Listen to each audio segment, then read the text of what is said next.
umwana wanjye arasuzugura, umwana wanjye ntabwo yumvira. Ese ubundi ni iki gituma umwana wanjye yarigeze ntumva?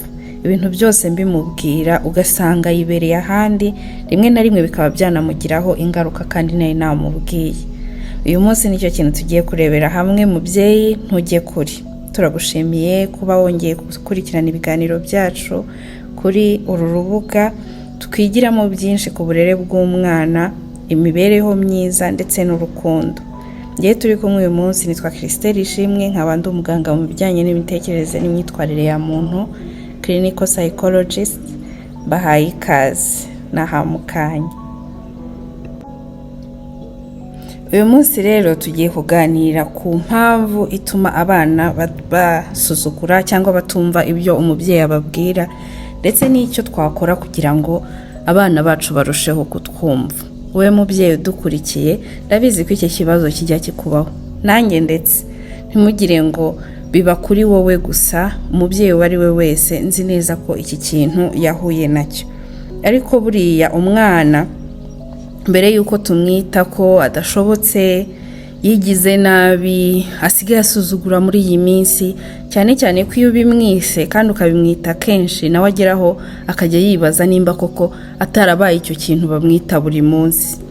Rero ni byiza ko tubanza tukareba, ese koko twebwe nta kintu twakora kugira ngo ibi ngibi tube twabigiramo uruhare, uyu mwana abihindure, ajye yumvira, ajye yumva ibyo tumusabye. Ariko rimwe na rimwe nubwo byabaho ntibiduhangayikishe cyane bitewe n'uko byabayeho. Uku kutumva kwe rero ntabwo iteka biba bivuze yuko ari umunyagasuzuguro. Rimwe na rimwe hari igihe aba ashaka kuduha nk'ikimenyetso cy'uko hari ikintu dukeneye guhindura natwe ku ruhande rwacu kugira ngo bibe byamworohereza kumvira. Izi ni zimwe mu mpamvu zishobora kuba zatuma umwana wawe umubwira ikintu ariko ntahita agikora. Icya mbere ni uko nawe ashobora kuba yumva atumvwa, cyangwa se abantu bamuri hafi yo agize icyo avuga batamwumva, bityo akaba nawe yabikora, kuko abana bigana, bakunda kwigana ibyo dukora. Ibyo dukoze rero rimwe na rimwe hari igihe usanga nawe aba nka miruwari akabidusubiza. Nimba umututse akagutuka, nimba utamwumvishije nawe ubutaha ntakumve. Impamvu ya kabiri ishobora gutuma umwana atumva ni ukumuha amabwiriza menshi icyarimwe. Uri kumubwira ngo mpereza kiriya gikombe, hashira umwanya ukabura amubwiye ngo none se wafunze ruriya rugi. Umwana rero ntabashe gukora kimwe ngo yongere akore ikindi, muri we agacanganyukirwa. Ni byiza yuko mu gihe hari icyo umutumye cyangwa hari icyo umusabye, ubanza ukarindira akabanza akagikora, nyuma ukabona kuba wamubwira ikindi kintu wifuza yuko agukorera. Impamvu ya gatatu ishobora kuba yatuma umwana atatwumva ni uko yiyumva ko adafite imibanire myiza n'umubyeyi, cyangwa se atari kumwiyumvamo muri iyo minsi. Nimba umaze iminsi umuhana gusa, utagira igihe cyo kumubwira ko umukunda, utagira igihe cyo kumwegera ngo umenye nawe icyo akeneye, utagira igihe cyo kumwumva nawe, hari igihe ajya kure yawe.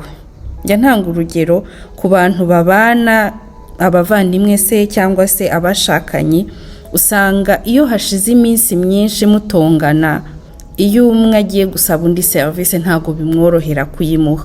Ni kimwe n'abana rero, iyo hashize iminsi hari ukuntu mutabanye neza kubera ko umuha ibihano bikakaye n'ibindi wenda ababyeyi tujya dukora, abana bacu bakatujya kure, tuzarebera hamwe mu biganiro bizaza.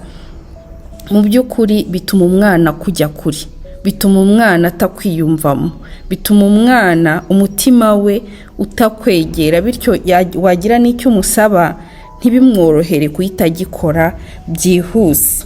Impamvu ya kane ishobora kuba yabitera ni yuko arangaye. Uyu mwana nimba arangariye muri televiziyo, muri cya gikinisha akunda, muri ya activite runaka wamushyizemo kubera yuko wumva hari ibyo yakwiyungura, cyangwa se ari kumwe n'inshuti ze bari gukina, mu by'ukuri ushobora kuba wamutuma icyo kintu cyangwa se kuko ananiwe cyangwa se kuko ashonje. Ushobora kuba wamubwira icyo kintu ushaka kumusaba, cyangwa ushaka kumubwira ngo nareke, cyangwa ushaka kumubwira ngo nakore, ugasanga ntago ari ready kugikora. Nawe ishyire mu mwanya we, uzarebe nk'iyo wicaye nko mu rugo unaniwe, utangiye wenda kureba kuri TikTok yawe cyangwa kuri YouTube yawe, hakagira nk'umuntu uza akakubwira ikintu. Sometimes hari igihe uba wumva udafite imbaraga zo kuba wabikora, ariko ntibivuze ko uyu mwana ari ukumwihorera ngo nimba bimeze gutya tumwihorere koko giye kutumva, ahinduke intumva cyangwa se asuzugure. Hari n'ibyo dushobora kuba twakora kugira ngo tumufashe kuba yakubaha ibyo umubyeyi amubwira. Ese ni ibiki? Reka tubirebere hamwe. Ibi tugiye kurebera hamwe ni bimwe mu bintu byagaragaye ko bifasha umwana kuba yakumvira ndetse akaba yakora n'icyo umubyeyi amubwiye. Ikintu cya mbere ni ukumuba hafi, ukaba wamubwira ariko ukumva, ugakora ku buryo attention ye ubona ko koko ihari. Nimba ubona arangaye, mubwira uti reba hano, unamukoreho, umva nkutume icyo nshaka kugutuma, rekeraho gukora icyo ushaka gukora, icyo uri gukora, ariko umenye ko ibyo ari kukubwira koko, ibyo uri kumubwira ubona ko ari kubyumva, atarangaye.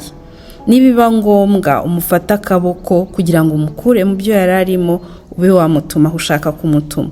Nibiba ngombwa unamufashe gutangira icyo kintu. Niba ushaka kumusaba gusasa wenda uburiri bwe, ariko ukabona atari guhita byumva, ngwino ese ngufashe gutangira gusasa, dore nahangaho uhera, nuko nguko bigenza. Bizamumotiva cyangwa se bizamufasha kumva ko urahari, muri kumwe, ndetse hari n'ibyo wifuza ko yakora. Buriya abana, nimba hari abantu beza babaho n'abana, ikintu baba bashaka ni ugukora ibyo umubyeyi ashima, ariko rimwe na rimwe baba bakeneye ko tubaba hafi kugira ngo batwibonemo, babashe no gukora koko ibyo turi kubasaba. Ikintu cya kabiri ni ugukoresha amagambo make. Ntago abana babasha kumva igihe kirekire. Numuha disikuru ndende ntago azayumva, ariko numubwira uti ambara inkweto, rekeraho ibyo uri gukora, kora biriya. Nyine ntumubwira amagambo menshi, ariko ukagerageza kumubwira amagambo makeya yumva, asobanuye neza ibyo ushaka kumubwira, ibyo ushaka ko akora. Aho kugira ngo umubwire ngo kora isuku, mubwira uti shyira ku murongo inkweto zawe, shyira ku murongo uburiri bwawe. Aho kugira ngo umubwire ngo kora isuku muri rusange, urumva ko bisa nkaho bitamuha icyerekezo neza cy'ibyo agomba gukora muri iyo suku ushaka ko akora. Ahubwo mubwire mu magambo asobanura neza ibyo wifuza ko akora. Bizamufasha kurushaho kubikora, abishyire mu bikorwa, ariko anumva neza icyo wifuza. Ikintu cya gatatu ni ukumuha amahitamo, ariko ubona atabangamiye uburere ushaka kumuha. Urugero, ushobora kumubwira uti ndashaka yuko wambara tujya kuryama. Ni urugero, ese urashaka mbanze ngusomere igitabo cyangwa urahita wigira kuryama? Urumva umuhaye amahitamo, ariko amujyanisha muri cya kintu ushaka kwajyamo. Nubwo ashobora guhita mubanza umusomera igitabo, ariko bizamufasha ko iyo minota 5 umusomera igitabo aba yageze mu buriri, ari kwitegura nawe gusinzira, yumva ko igikurikiyeho ari guhita aryama, yumve ko nawe muri we hari amahitamo yari afite, bityo ntibibe byatuma muhangana kuko yanze kujya kuryama. Mu gihe yabyanze, ushobora kuba wamuhitishamo, ariko ibyo ubona bimujyanisha koko hamwe wifuza ko agana. Ikindi kintu cya kane cyagaragaye ko gifasha ni akamenyero, icyo twita routine mu ndimi z'amahanga.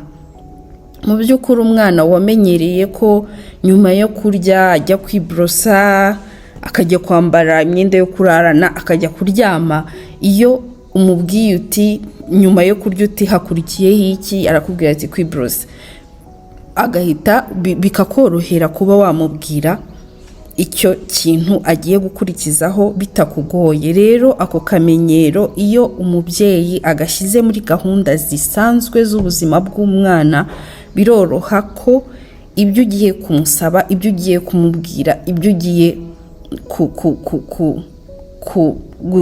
kumusaba gukora, biba byoroshye yuko nawe ahita yumva ko ari cyo kintu gikurikiyeho.